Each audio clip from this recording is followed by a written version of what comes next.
Hello friends, welcome back to Aliya port. आज हम बात करेंगे about the ionisation energy, ionisation potential of alkali and alkaline earth metals. तो सबसे पहले तो आयनाइजेशन एनर्जी क्या होती है। देखिए, मान लो कोई भी एटम लिया, सोडियम एटम लिया, ये रहा मेरा न्यूक्लियस। पहली शेल जिसमें 2 इलेक्ट्रॉन, दूसरी एल शेल जिसमें 8 इलेक्ट्रॉन, और तीसरी जो मेरी एम शेल है जिसमें सिर्फ 1 इलेक्ट्रॉन है। अब ये क्या है, एक मैंने गैसियस एटम लिया है सोडियम का, सोडियम गैस का एक एटम लिया, एक ही एटम लिया है जिसे आइसोलेट किया हुआ है। तो कौन सा एटम है ये, कैसा एटम है, आइसोलेटेड गैसियस एटम। अब मुझे क्या करना है, ये जो आउटर मोस्ट शेल में ये इलेक्ट्रॉन है, इससे मुझे निकालना है। इस इलेक्ट्रॉन को मुझे सोडियम के आउटर मोस्ट शेल से रिमूव करना है। तो इस इलेक्ट्रॉन को रिमूव करने के लिए कितनी एनर्जी लगेगी, that is your ionisation energy. तो आयनाइजेशन एनर्जी क्या होती है, the amount of energy required to remove one electron from, कहां से, वैलेंस शेल का या आउटरमोस्ट शेल का इलेक्ट्रॉन ही रिमूव करना है, अंदर का नहीं करना। और किसके आउटरमोस्ट शेल से, from outermost shell of isolated gaseous atom.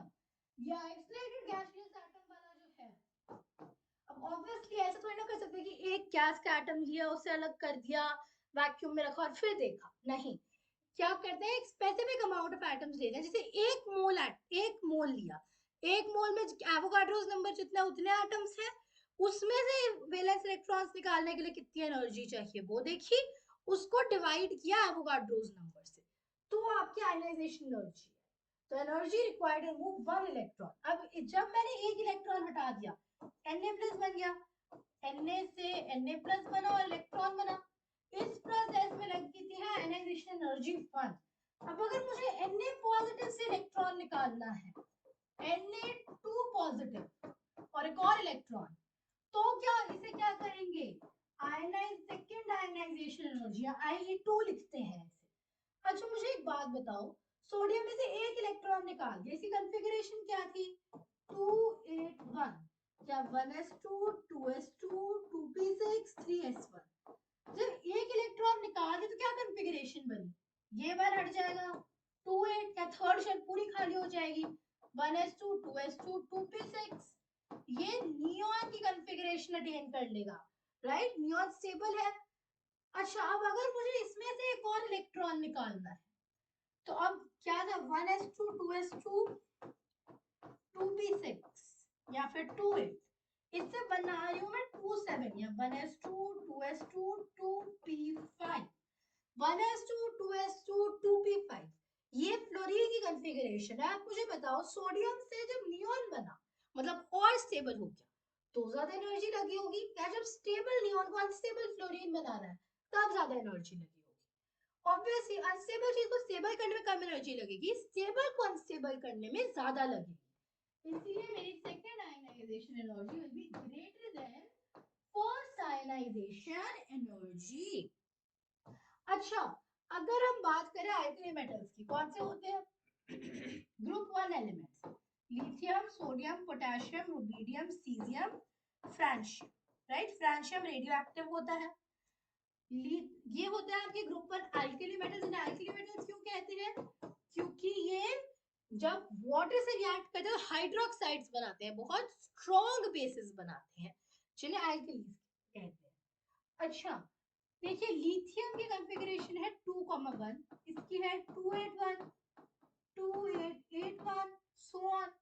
यहाँ पे क्या है, 2 इलेक्ट्रॉन ऐसे, एक इलेक्ट्रॉन यहाँ, ये न्यूक्लियस, यहाँ पे 2 इलेक्ट्रॉन ऐसे, फिर यहाँ यहाँ यहाँ यहाँ और एक यहाँ, यहाँ पे एक और शेल लग गई। आप मुझे बताओ, जब पीछे जाएंगे, यहाँ पे इतनी पास है आउटर मोस्ट इलेक्ट्रॉन न्यूक्लियस के, तो फोर्स ऑफ अट्रैक्शन ज्यादा होगी।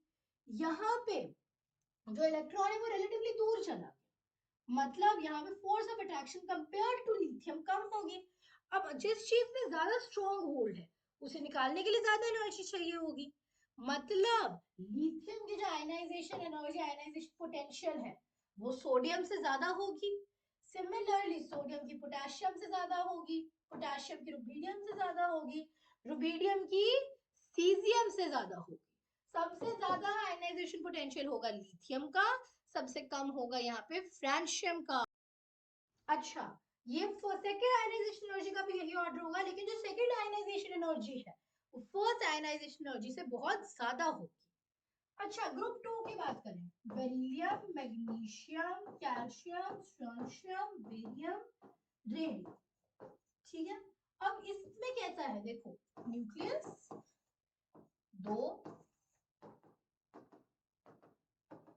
8 2, राइट। अब अगर मुझे क्या करना है, पहले इसमें से एक इलेक्ट्रॉन निकाला, देखो 1s2 2s2 2p6 3s2। अब देखो थर्ड शेल का s orbital fully filled, unpaired electron कोई नहीं है।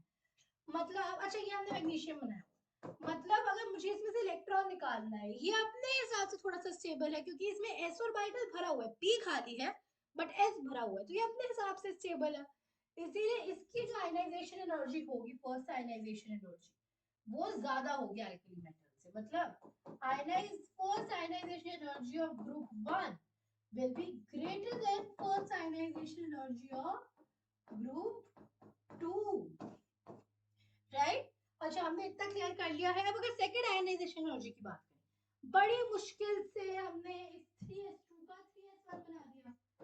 ठीक है, अब जब ये 3s1 बन गया, रिलेटिवली अनस्टेबल हो गया। अब क्या चाहता है, फटाफट निकालो इसका ये जो इलेक्ट्रॉन एक छोड़ा, इसे भी निकाल दो ताकि रिलेटिवली और स्टेबल हो जाए।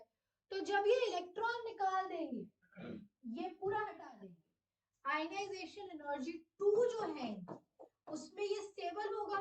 तो ग्रुप 2 की ज्यादा होती है ग्रुप 1 से, क्योंकि जब आयनाइजेशन एनर्जी 2 ग्रुप 2 की उसे स्टेबल बनाती है, ग्रुप 1 की उसे अनस्टेबल बनाती है। इसमें वैसे सेकंड ऑर्डर क्या होगा, बेरिलियम का साइज छोटा है, मतलब उसे निकालने के लिए ज्यादा एनर्जी चाहिए होगी, तो सबसे ज्यादा बेरिलियम की, तो उससे कम मैग्नीशियम की, उससे कम कैल्शियम, स्ट्रोंशियम, बेरियम और इनमें रेडियम।